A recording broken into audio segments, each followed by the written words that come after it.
Ooh, good afternoon, everyone. It is the first Tuesday of September, and it's the Tuesday after a long weekend. So we welcome you to Cando Links to Learning. Welcome to our virtual family. Hope you had a good long weekend. Hope it was restful, that you got some good self-care in there, good time with your friends and family, of course, in a safe way. So wherever you are, I hope that you are well. So I am Michelle. I'm honored to MC this. I'm honored to introduce our guest speaker. I am joining from Edmonton and Misquitchie-Waskagan, Treaty 6 territory. We'd love to hear where you're joining from, so feel free to put that in the chat box. For those who are watching this on the replay, we are glad you have joined us. So this is session number 2 with the great Holly. She's joining us from Rocky Mountain House today, but she lives in Calgary. She's Cree and Saulteaux.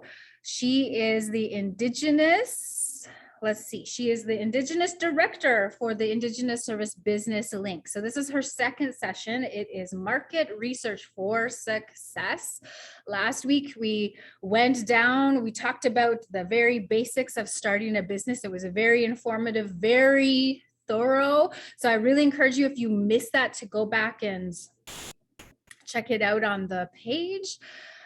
So at the end, there will be opportunity, to share some stories, to have some dialogue, to have some questions. There will be some time at the end of today's session.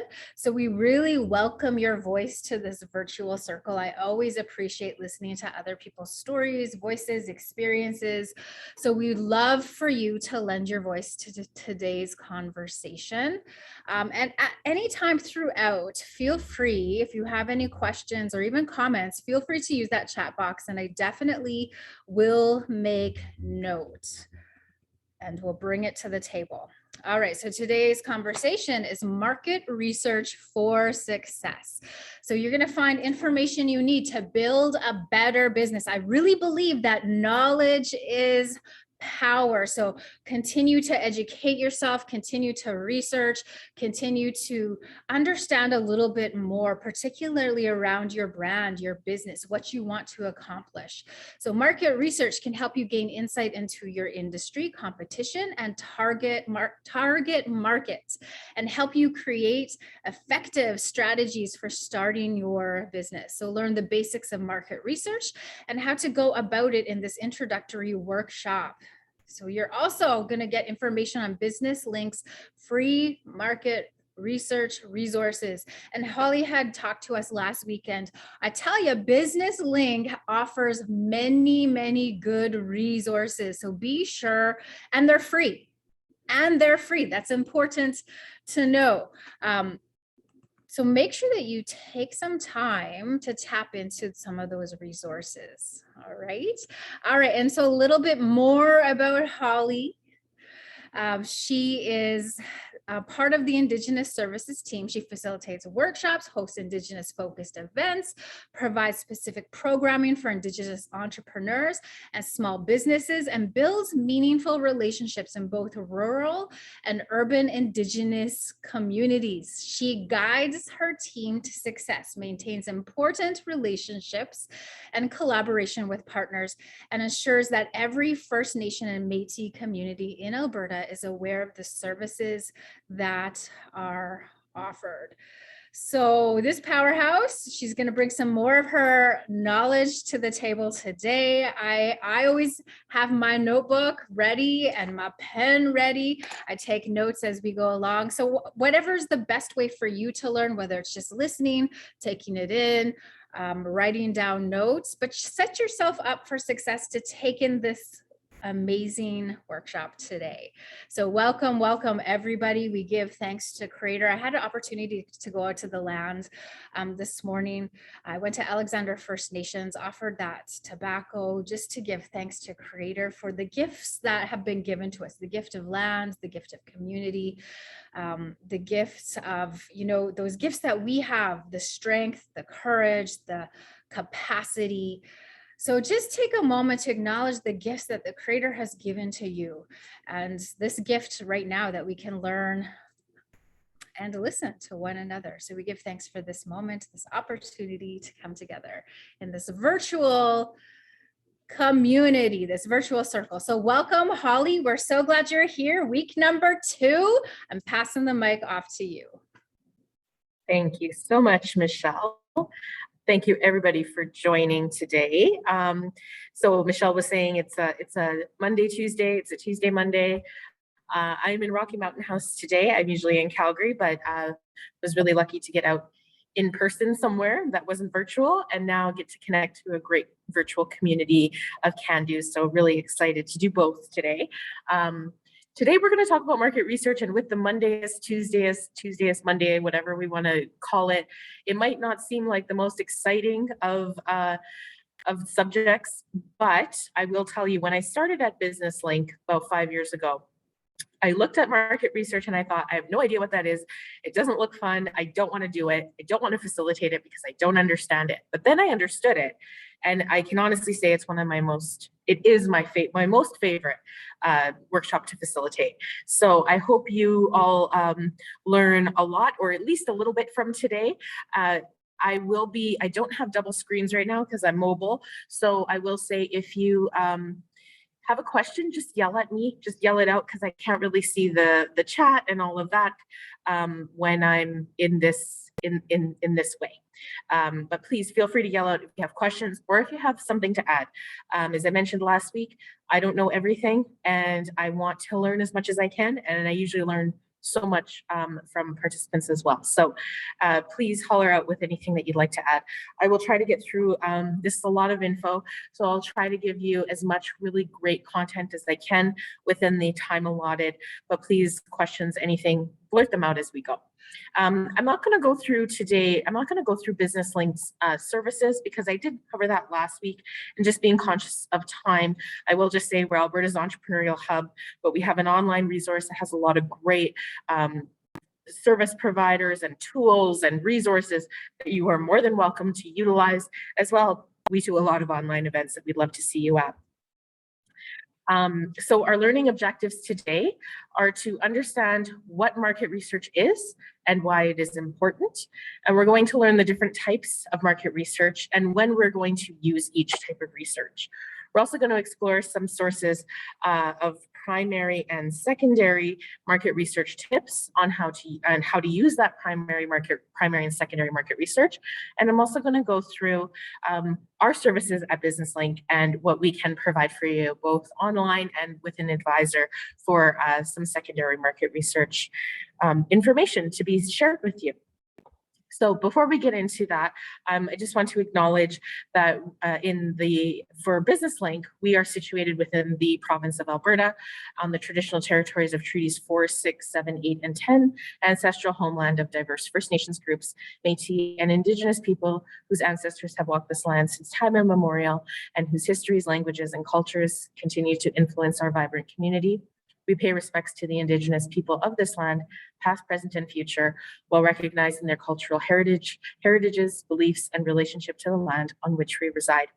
And I also want to give an acknowledgement to all of you, wherever you are joining from your traditional territories, as well as I know that Cando is a national organization. I know we have some people in Ontario and BC and all over the place, so welcome. This is a great place for us to get to know each other and learn from each other.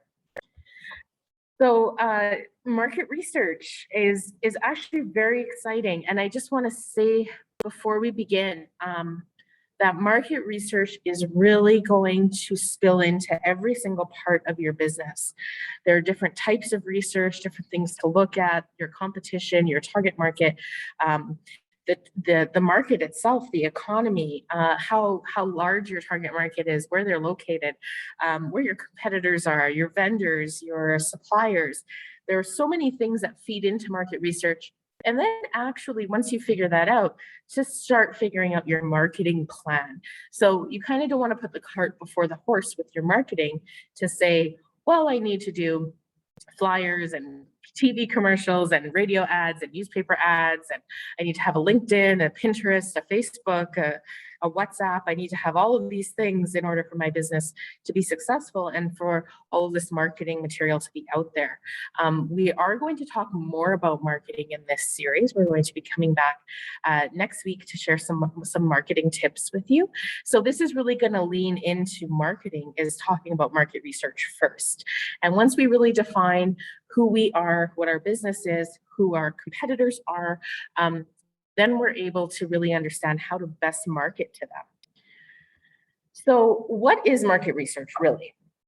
It's researching what the characteristics and needs of your target market are, the industry that you exist in, as well as the competitors that you have that are within the same industry or in the same ecosystem as you. And then it's looking at and finding all of the information around these groups, gathering this information, interpreting it, and then finding out where it can fit within your business plan, within the growth stages of your business, the startup stages, the expansion, or if you actually are going to be writing a business plan, which I will plug Business Link. We have a lot of really great resources like our interactive business plan builder that you can use for free. Fill in the blanks, and then you actually have a completed business plan at the end that you can download in PDF or Word. And so market research will fit in every single part of your business plan itself. So some of the reasons that you should be doing, these are just some reasons to be doing market research and conducting it or finding the information. One is, of course, an idea validation. So we think we have pretty good ideas. I think everybody, oh, that's a really great idea. I think I'm going to go through with that as a business, start a business in that area. But then to have that validation is really important, to have that information to back up your idea, to say like, yes, this will be feasible. This will be something that I'm fulfilling a gap within the ecosystem. I've realized that in my community, there isn't a coffee shop. That is something that I want to bring into my community because there isn't something there. Or it's realizing that I offer a service that's very unique, very niche, very different than anything else out there. And I would be fulfilling a need for a specific demographic, a specific target market. But it's asking around, it's gathering and analyzing that information. So you would, maybe be asking competitors, you would be asking other businesses within the ecosystem. You would be asking your target market, is this something that you would support? Is this something that you would spend your money on as a consumer? How often would you buy? Even down to information like product design, you're able to do some market research to test your validations and test your assumptions.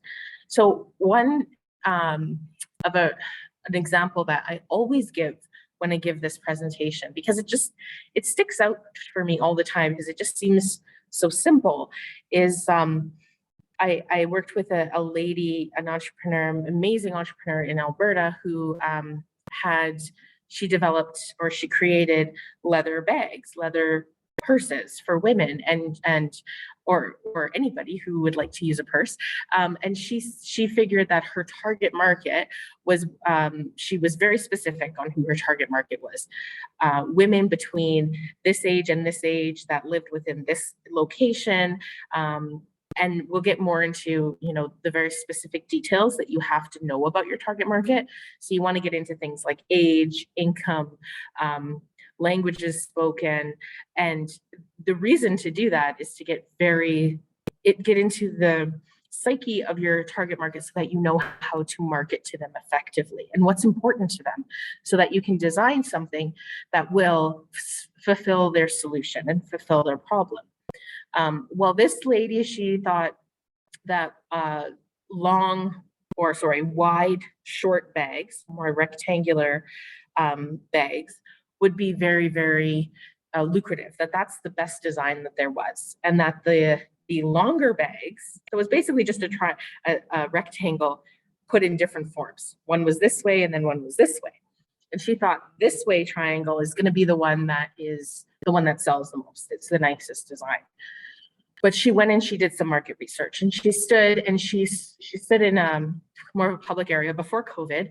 And I think it was like a mini mall or something. And she kind of looked around and picked out a few ladies who fit within her demographic, her target market, she thought, and she asked them which bag they would prefer. And they preferred the bag that she didn't think they would.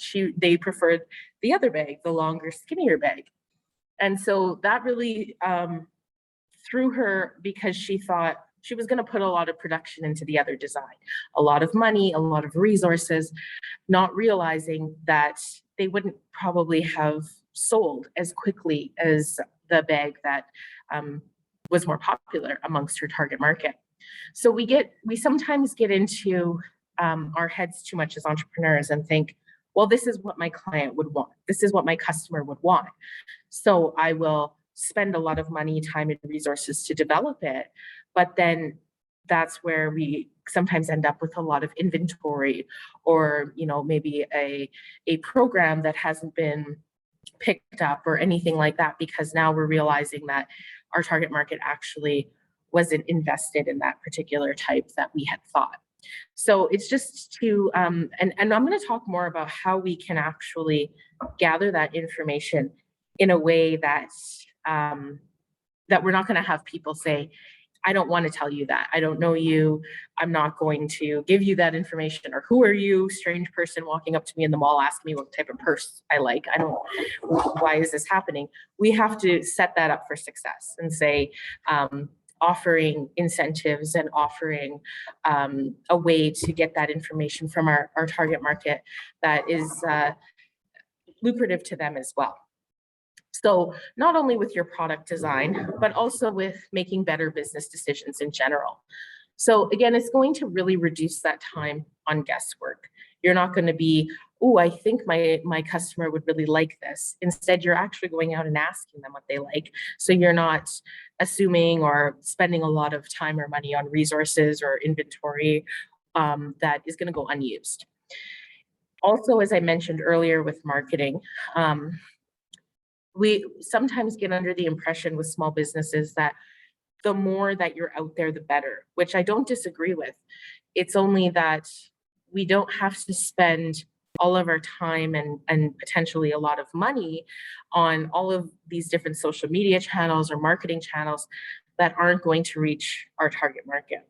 So for an example, if your target market is very young males between the ages of 12 and 24 that live in urban centers that like basketball, for example, then, and you know that your product, that's who your main target market is going to be, the target market that will spend the most money at your business, you're not going to want to put a lot of marketing effort behind a campaign or an advertisement that isn't going to reach them. So if my target market are males between the ages of 12 and 24 who live in urban centers and like basketball, I then won't put an ad in a newspaper and think that I'm going to reach them, because chances of them actually reading the newspaper are probably pretty slim.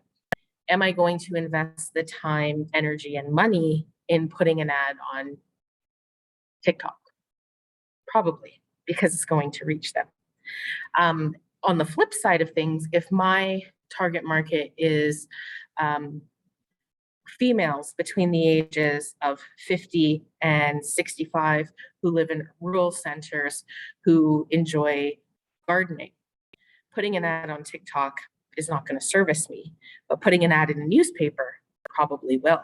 So when we really look at who our target market is, then we understand where we can put the effort behind the marketing and save us time and money on the marketing. The other reason for making the better business decisions through market research is just to differentiate yourself from your competition. And one of the worst things that I can see with business planning and with entrepreneurs in general is that they'll say, if we as an advisor or helping to write the business plan say, can you list your competition? And they say, well, I have no competition. completely wrong because everybody has competition, even if they're the exact same type of business as you or completely opposite, but maybe within the same type of industry. I just gave the example today of an ice cream parlor versus a bakery that serves cookies. Not the same thing, but definitely you're usually going to see a customer only go to one of those places. So if they pull up to the ice cream parlor and it's closed, well, I still want something sweet. Maybe I'll go down the block and get a cookie from the bakery. Even though these are two very different types of businesses, they're still in competition with each other because they offer kind of the same solution to the problem that the customer has. So no matter what type of business you are in and offering, yes, you're very unique. You're offering an incredible value proposition that is specific to you, but you still have competition. So you want to be able to frame your business in a way that really highlights the great things that you do, highlights why you're unique, why the customer and the target market wants to come to you versus going to their competition. So understanding who your competition, number one, is very important to understand the distribution of revenue within a specific type of area. So we'll take Rocky Mountain House, for example, which I'm at right now. If there's 10 subways that pop up in Rocky Mountain House, that's probably a problem. They're all in competition with each other. They're all the same type of business, exactly the same type of business. But if there's two, then there might be a little less of the distribution of the revenue will be evenly generated. And there's only one subway in Rocky Mountain House because there is really only one need for one subway in Rocky Mountain House. But what you want to do is understand who your competition is for that reason, to understand the distribution of revenue. But also, it's always a good idea to have a relationship with either your direct or your indirect competition. So your direct competition are those that are offering the same services as you, or offering similar or the same services as you within the same area as you. So they would either spend their money at your business or they would go to your competition. Whereas your indirect competition is, say, a business that's operating out of Rocky Mountain House and a business that's operating out of Red Deer. There is a location difference. So they wouldn't go to one or the other. They would, because of location, they would go to one. So your indirect competition and your direct competition, it's good to try to foster good relationships with them, because one of the things that maybe you can empathize with this as a customer is you never want to hear no, right? No, I can't do that. And when you as a customer hear no, you go, oh, okay, well, I'll just go somewhere else. Whereas if you went to, say, a photographer and you said, I really want to get some photos done, and they said, oh, you know what? I'm actually booked up until December. I have no openings. But my friend here, who's just started their business or who's a wonderful photographer, might have some openings. I'd like to refer you to them. Even though that's your competition, once you start that relationship, it's easily reciprocated back and forth, and you can actually create a really great community doing that. So I know that it's not always feasible, or that it's not always possible to do that with competition, but it never hurts to try. So that just gives you a little bit of some key point information that I just wanted to go over there with the reasons to do it. Of course, other reasons to do your market research is really about your marketing plan, and we'll talk more about this next week, and I hope you can join us then as well. But really to understand your pricing and your advertising, as had mentioned before, with really understanding where your competition is looking. And I think we all know nowadays with our how smart everything is. We can be talking about a blender, and then 2 minutes later open our Facebook and there's a advertisement for a blender on our Facebook home feed, right? And we're going, oh my goodness. I think the other day I just thought of something and it magically appeared on my home feed, and I was like, okay, this is getting a little scary. But it's all about algorithms and, you know, a lot of tech and things that I don't fully understand.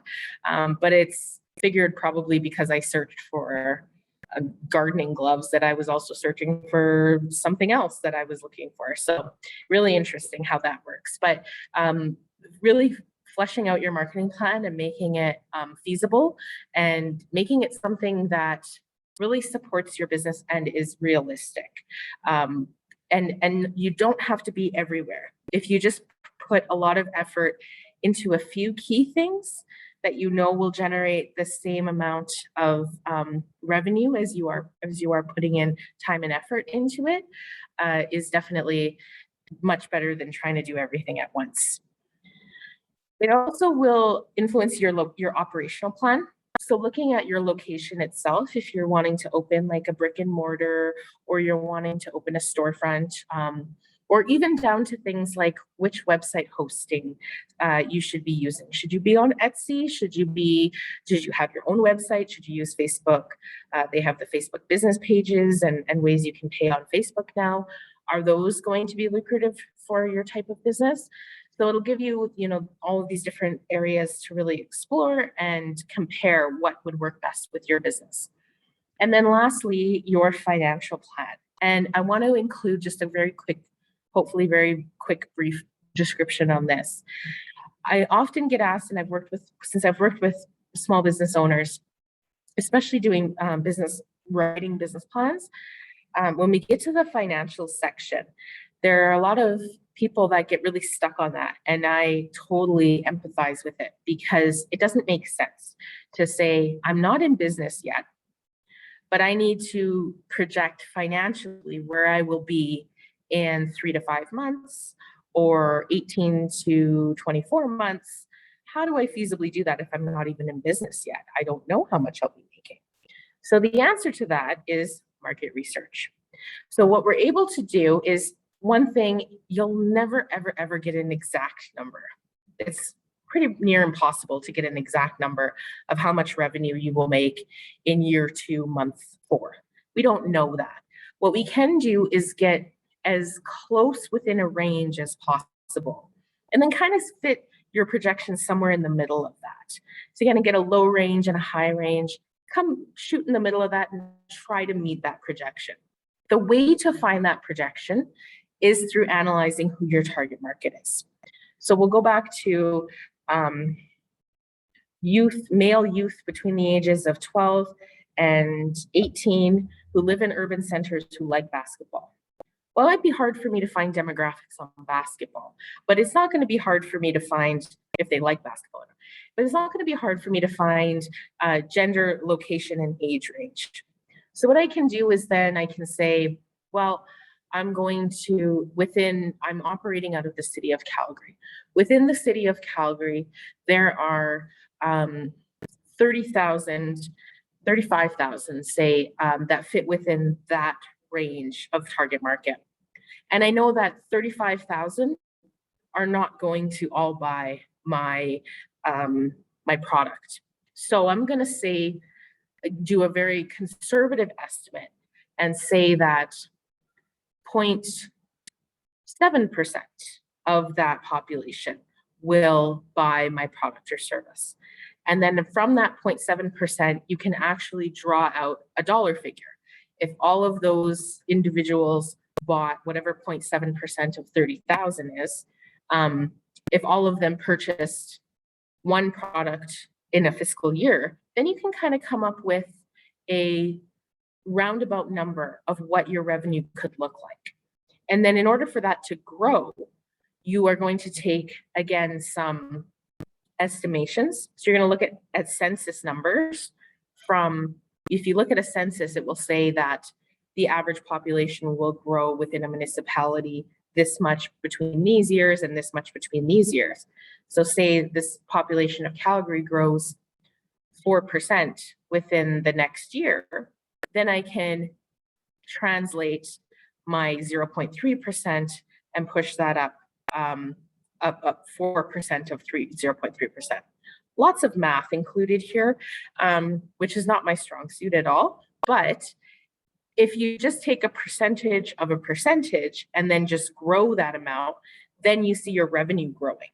So with the market research, what we can find for you is the population of your target market, how much that population will grow, and then you can just guesstimate how much your revenue will grow based on that population growth. And really, it's not going to be exact, but it's going to come within a pretty close range. So you're not going to be completely out in left field with your projections. The other thing with the projection is with your business plan is that if you are writing a business plan, you're probably doing it for a reason. Maybe you're going to an investor or a partner, or you're bringing on, maybe you need some funding. Nobody is going to hold you strictly accountable to that projection, but it has to be feasible, right? It has to make sense, but no one's going to come back to you and say, hey, in year 2, month 4, you didn't make what you said you were going to make. You just have to kind of come within a good range of that, if that makes sense. So some types of market research and data that we can look at are, your first is your primary and secondary market research. These are the 2 separate types of market research. And what we've currently been talking about when it comes to the numbers and the population, how much of population is this, and how much is it going to grow, and how much money do they spend, and all of that kind of stuff, that comes in secondary market research. And that's what we can provide at BusinessLink. We can provide you with secondary market research for your business plan. So the secondary research really looks at existing information and resources that are already there. They're looking at census, they're looking at a lot of data reports, statistics, spend. It's all really quantitative data that is fueled by percentages and numbers and dollar figures. And so it's very hard data. Your primary research is your qualitative data. It's more of your perceptions and beliefs, your opinions and behaviors. It's asking questions like, which purse do you prefer, the long skinny one or the longer wider one? So we're able to ask those questions and provide feedback. And if I was in a room with you all, I would ask you, how many of you have done a survey before? And chances are that probably everybody here has. And the surveys that are out there, which there's tons of them all the time, but there's a lot of them around big conglomerates, right? Like Walmarts and Costco's and superstores and Winners and things like that. Take this survey, let us know how you're doing, and be entered into a draw for $500. So if I was in a room with you guys, I would ask you, who's done that survey at Walmart or the like, and who has actually won the $500? Because I still haven't found anybody, and I've been asking it for 5 years if anyone's won the Winners or the Walmart. But people have won, but they were small businesses that they won from. So when I talked about the going up to people and asking those questions, like the lady did in the mall about the purse, she was offering an incentive. She was saying, hey, I need to ask you a question. My name is Holly. I'm a small business owner. I just want to ask you a question. It's going to take 30 seconds of your time. And for that time, I'm going to give you a coupon for a free Tim's coffee. And your chances of answering a question are that much higher because you're like, yeah, I can give you a minute of a time for coffee, and you're a small business and you need this info. Absolutely, I can do that. But if I'm just a random person walking up to you in the mall asking you, you're going, I've got places to go, right? Like, it's scary, people walking up to me and I don't know who you are or what you need. But you need to be able to reach out and ask those questions, especially if you're going to be making a very important decision in your business about your products, about your pricing, about promotions and things like that, that you need the information from your customer. And so we do have some tips further on here to show you how to do that effectively. So some things to conduct market research, you really want to start with, why are you doing the research? So is it to develop a marketing plan? Is it to really be specific on the type of products that you're offering? Is it to understand the spending habits of your target market, where you should open a location, what social media channels you should use? Or is it all of the above? Is it everything to do with starting, growing, running a business that you need information on? But just having a few key points that you really, really want to gather info on is really important. And then you need to know what specific information you want to find out. I want to know how many male youth between the ages of 12 and 18 that live in Calgary. I want to know that. That's very specific. That's able to find. You need to then understand how you're going to gather the info. So are you going to do this on your own? Are you going to call somebody like Business Link to help you through it?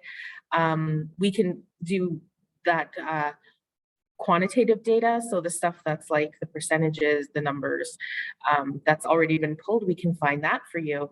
But asking your clients and your customers and all of that, you need to do that research yourself, but we can give you some tips on how to do it effectively. And then you either gather the research or do the research, review it, and apply it to the different parts of your business that require that info. So just a little kind of step-by-step here. You're going to start with more of a macro view. You're going to look at everything like the economy itself, the industries themselves, kind of start to do some ecosystem analysis, start looking at your competitors, looking at what's great in the economy, what's not so great in the economy. Is it the right time? Is it not?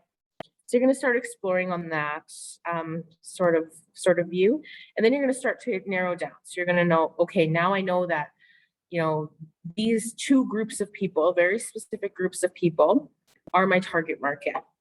Now I need to start asking them questions. So I'm going to do some surveys or some interviews and use things like SurveyMonkey, or I'm going to do, there's great surveys on Facebook now, and then offering that incentive.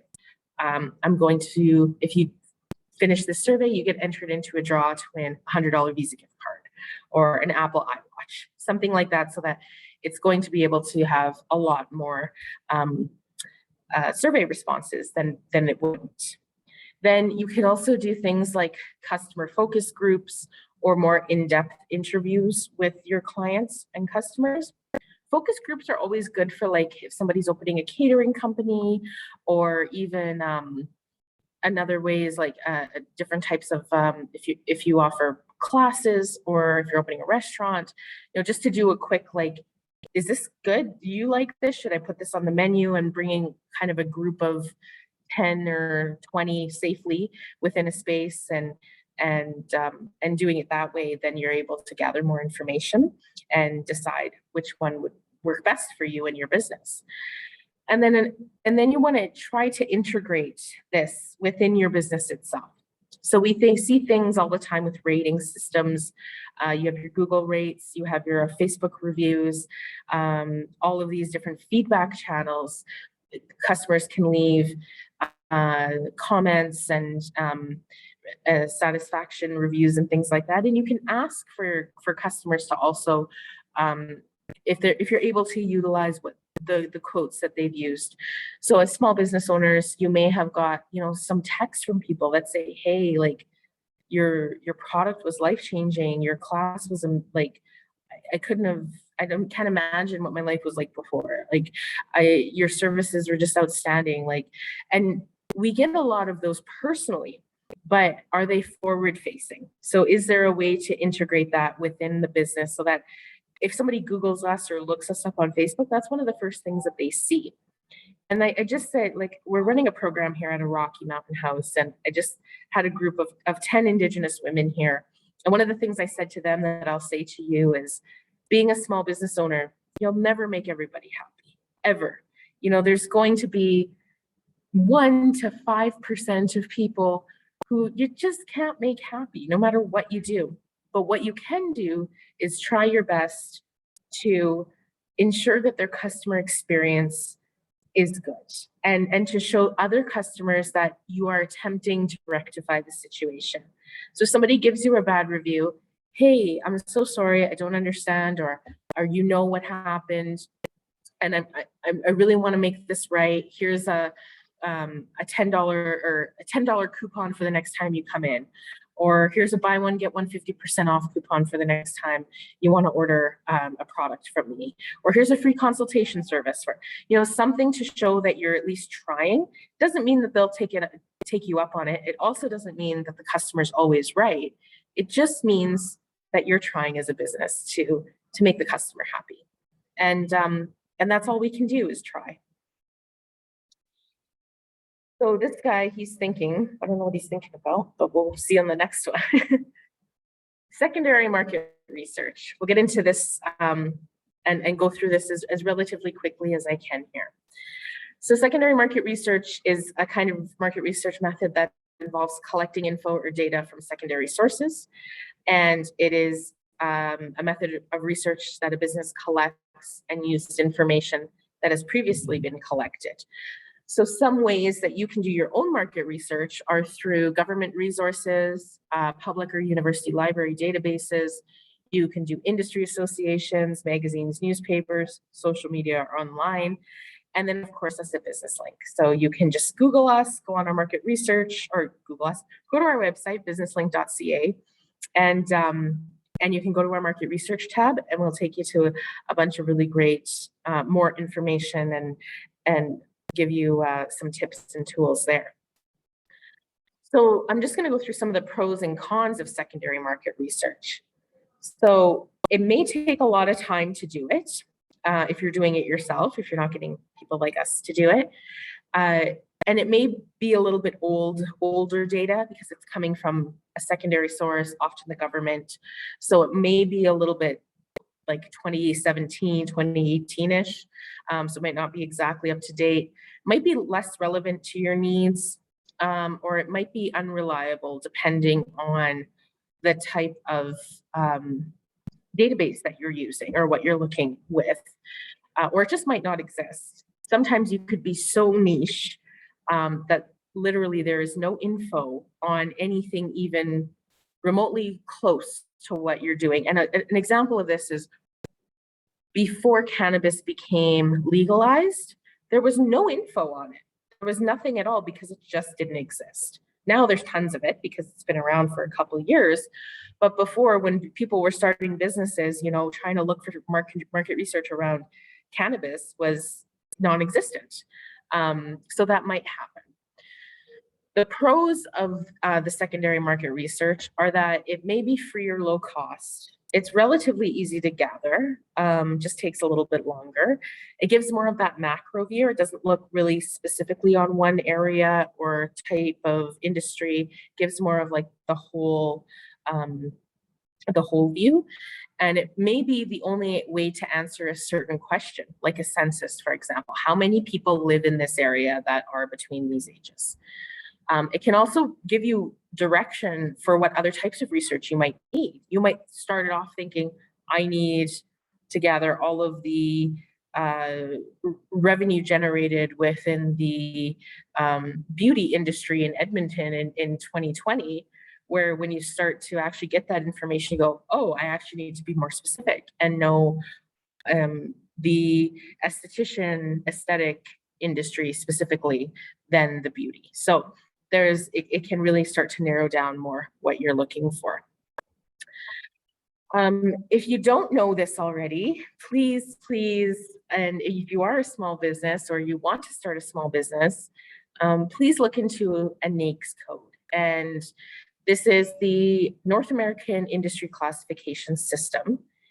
It is really great when you start to look at what research you want and what research you need to gather, because you're able to search a lot of these databases through your NAICS code.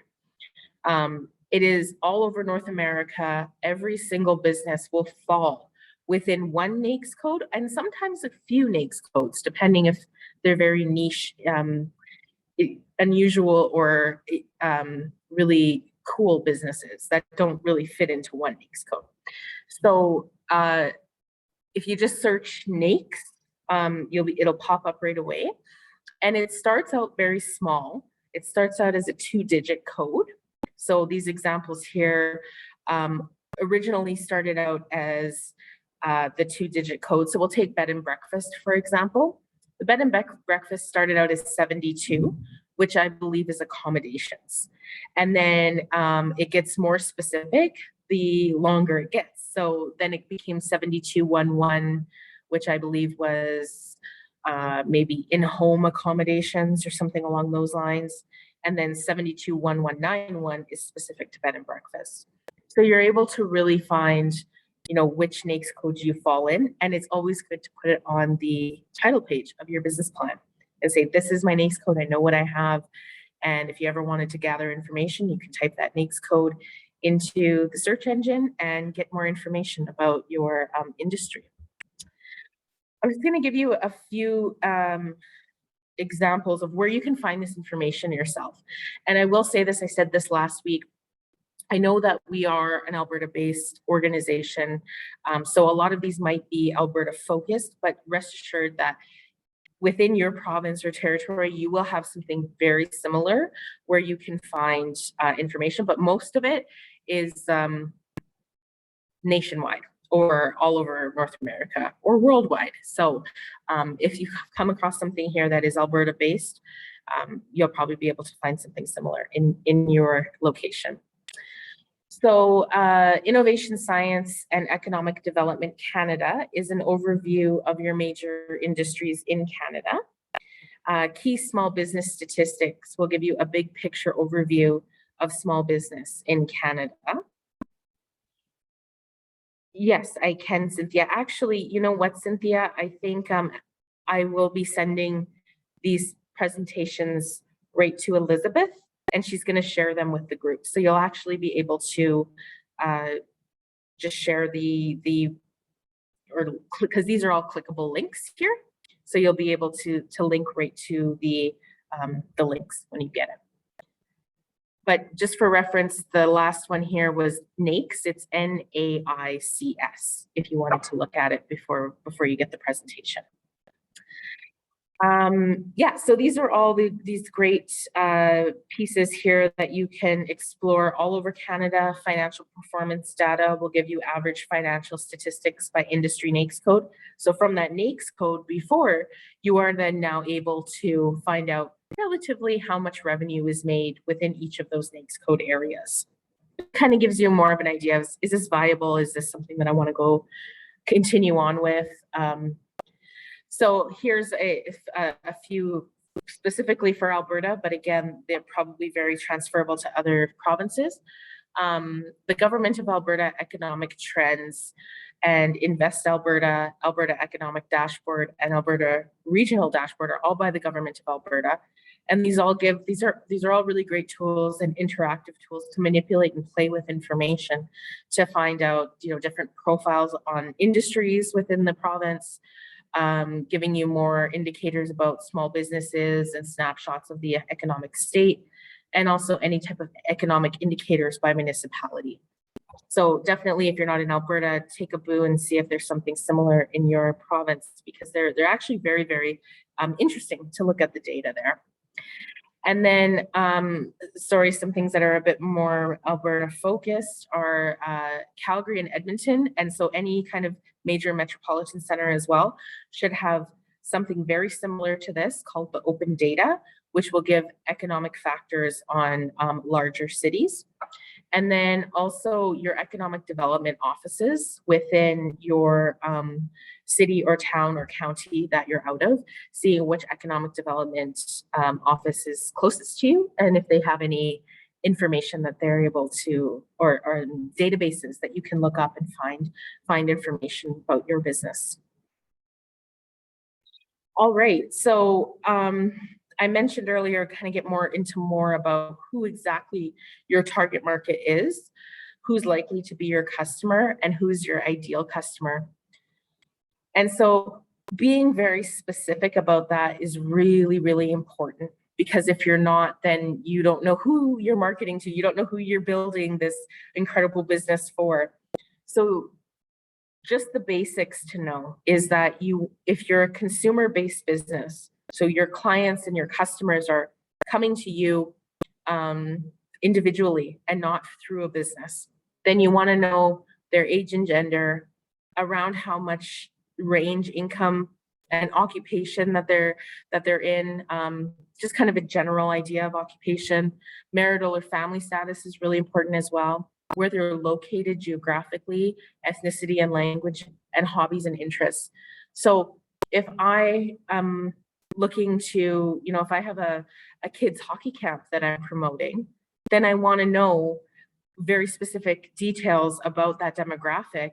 I need to really understand who the target market is, because my end user as the kids hockey camp is going to be the kids, but that doesn't mean that they're the ones that are actually the customer. It's the parents that are the customer. So now I want to know, okay, what is the marital family status of kids in hockey? What is the ethnicity, language? What is the income and occupation? What do they do in their spare time? Then I know how to market to them. I put a flyer in the hockey arena. That's a good first step to marketing and finding who my target market is. So we really want to get specific as well with businesses. If you're a business to business, so you do a lot of contract work, you're doing a lot, you have that guaranteed income that's coming in quite steadily from contracts with businesses, then you want to be specific on how big they are, what's industry are they really in, how many employees might they have, just a general idea. What do their annual sales look like and where are they located? So I'll just say for my business specifically, I'm a real business to business, but my businesses that are my main customers are within the oil and gas region, because where I am located geographically in Calgary, I have a lot of that within Calgary.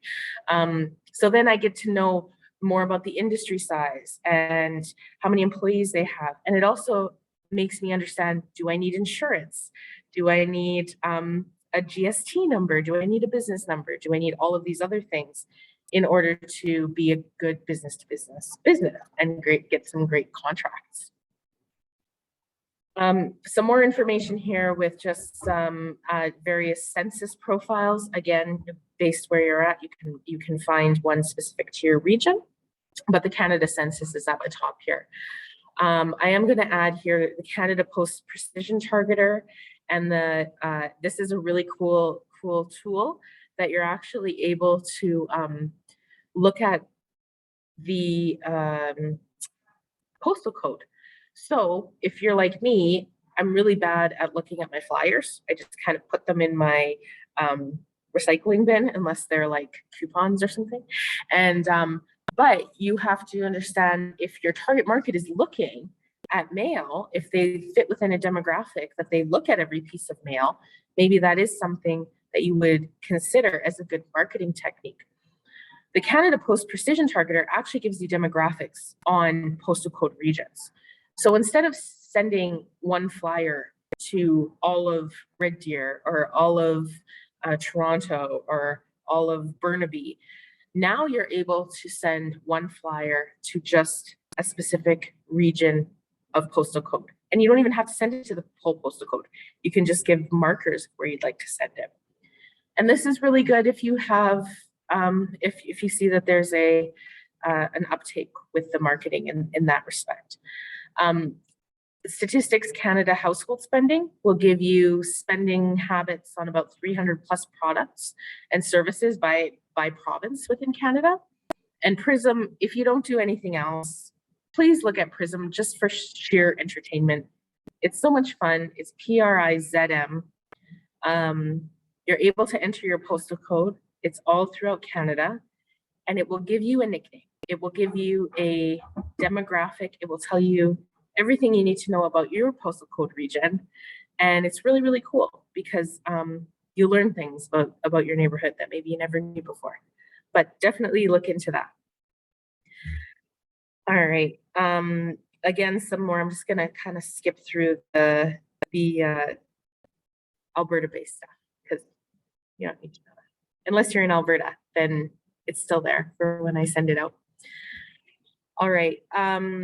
Primary market research, and Michelle, I'm probably not going to be done by 4 o'clock. Should I just go until I'm done, or is that okay? Okay, I just didn't know if I was on a hard deadline. Okay, awesome, thank you. So the primary market research is the research that you conduct yourself, or you might hire someone to do for you. I would say if you have the time and the energy and the resources to do it yourself, because only you know your customer and your business the best way. So it does involve going directly to the source, as I mentioned, with the clipboard and, hey, do you want to fill out a survey? Sometimes it could be communicating with other business owners or that are within or outside of your industry. So it does put a lot of onus on you as the business owner to go out there and conduct that information and find the information that you really need. Some of the pros and cons of it are that the pros are that it's local info. It's stuff that, you know, you're talking to that target market, you're talking to your competition and other businesses. You're asking specific questions. Why do you guys close on a Tuesday and Wednesday? Why do you have sales on the 20th to the 25th of the month? Why do you like blue? Like, you're asking very specific questions to your competitors, your other businesses, your target market. And it allows for that back and forth talk. You're able to have like a conversation and learn more about what spending habits, buying habits, what they like, what they don't like. The cons are it may be time consuming because you're spending a lot of time, you know, especially if you're in person or trying to call people or things like that. It can be very time consuming. Therefore, it might be expensive because time is money as a business owner. Every amount that you're spending that's not, you know, making revenue is in theory costing money as well. So, but also you think of yourself as just an individual. You need some sort of incentive to take part in some things. So some surveys, etc. You need something as well. So if you're offering up a $100 gift card for every survey that you do, it's going to add up over time. So it can be expensive. But as a result, if you don't have those things attached, then you might have low response rates, right? So you want to kind of ask the surveys, do the questionnaires, do those things when you're very, very clear on what you're asking and why you need the info. These are just going to give you some links to different survey platforms that you can use, interviews with like semi-structured discussions with individuals, as well as focus groups that you can, you know, we often think of focus groups as like, oh, Nike did a focus group to launch their new shoe, or PlayStation did a focus group to test their new console or things like that. But focus groups can also be very grassroots, and they can be very much like home-based entrepreneurs that really want that feedback. Sometimes it's just observation, and it's as simple as that. I want to open a coffee shop in my community. I'm going to go to coffee shops. I'm going to see what happens there, right? I'm going to see what the decor looks like. I'm going to see how, when it's busy, how long do people spend there? How much do they, how much time do they spend? How much money do they spend, right? Are people going there to work? How many coffees do they have? Do they have lunch there? So you're just kind of like taking all the information in. I had an entrepreneur I worked with once that opened a laundromat. So he went to all the laundromats across Calgary and like different days of the week and tried to figure out like all the information he could to ensure his laundromat had great success. The other thing too that I'm a big, huge fan of is test marketing. So we see a lot of this with like wholesaler, resellers, things like that, that say, hey, this is a really nice pair of boots. I like this pair of boots. I think my target market would like these boots, but I don't really know. And they're expensive. So I'm just going to buy 5 pairs in the most, in the sizes that sell the most. And I'm going to see if they sell. And I go to a market and I put them on the table and they sell out in 5 minutes. I got to buy more of those boots. I sit on those for 5 years. I'm not buying more boots. So now, but I've only out 5 pairs, not 50 pairs. That, again, testing those assumptions that we have. And then my favorite thing to say is, if you've never built a house before, don't open a house building company.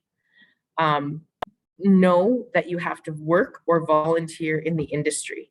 You could be the best cook in the world, but Have you run a restaurant before? Those are two very different things.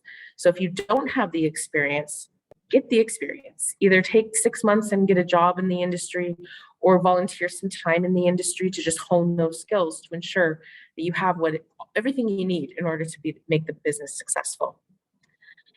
So your sources for primary market research are your customers, your competition, and your other businesses. And your how is with your customers, do networking events in person, reach out, build a customer database, or have them sign up for your VIP event or your VIP group, do blogging. There's lots of ways, and we'll cover more of these under the marketing day next week. Social media is amazing, of course, we know, but don't try to be everywhere at once. Really understand where your target market is and why it's important that you're there for them.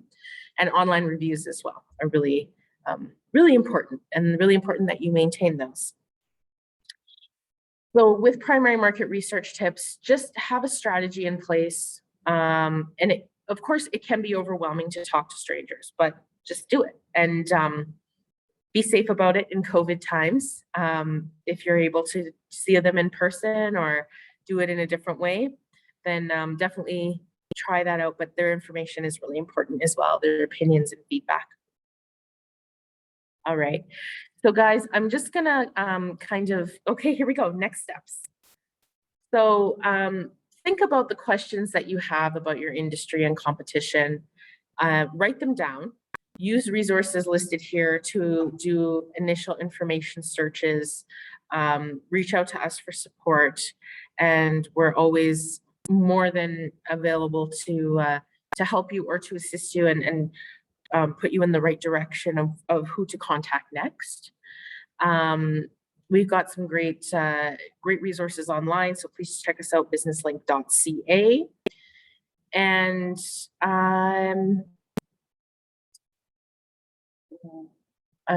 here we go. So this is the link to our market research form on our website.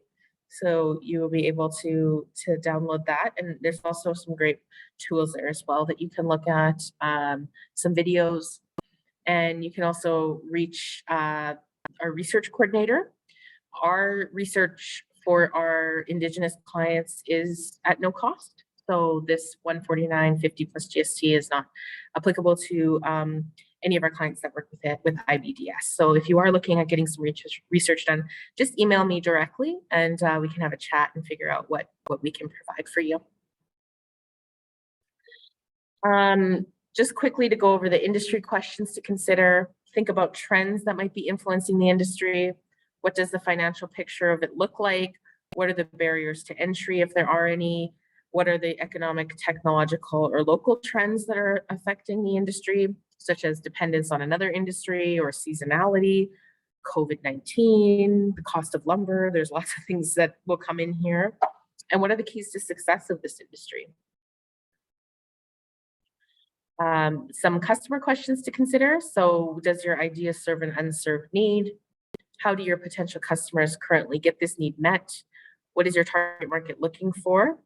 How often do your customers purchase? What's the lifespan of your product or service? How often are they repurchasing? And how long does it take for your target market to make a purchase decision? How would they make that decision? And sometimes, I mean, if we're buying a new car, it would take us a lot of time, but sometimes if we're buying something small, it wouldn't. And just lastly, some competition questions to consider. How many other businesses in your province are doing this, or your city? What are your SWOT, your strengths, weaknesses, opportunities, and threats for your company? And if your competitors have any physical locations, where are they? All right, so my email is, I'm just gonna put it in the chat here. Oops, nope, let's go back. There we go. It's holly@businesslink.ca. And if you have any questions around this, I know there was a lot of info, guys, and I really appreciate you giving me a little few minutes extra here to go over, but please reach out. We would be more than happy to assist. And I'm here if you have any questions as well. I can answer right now as well. Ooh, awesome presentation, Holly. So there is her email. So be sure to hit her up, contact, make that good connection. A couple of our ladies had to leave earlier, but one said beneficial and exciting presentation. And I concur, I agree. There was so much valuable information that you have given to us today to really reflect on, think about, and then actually put some energy and action into what you shared today. One takeaway was the NACOS, I believe. I don't know if I said that properly. That code, that's fascinating. So thank you for sharing that and all of the other really relevant and good information. So anyone have a question before we close up today? I realize we went over a little bit, but opportunity to ask a question or make a comment. We'd love to hear from you. All right, lots to think on, right? Lots to take away.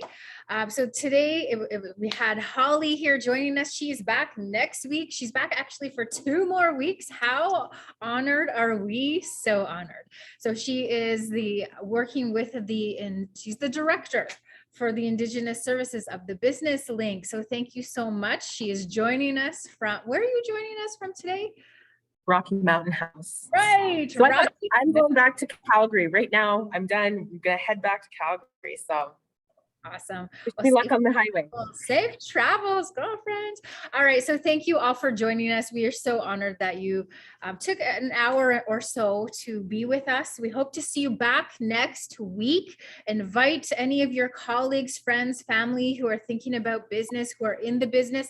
I've had a small business for 10 years and all of this information is really, really good. So thank you all for joining us and we will see you next week. May you walk in a good way, a way that honors Creator, yourself, your spirit, the land that's around you, and the circle. Hi, hi. Hi. Thank you. Bye, guys.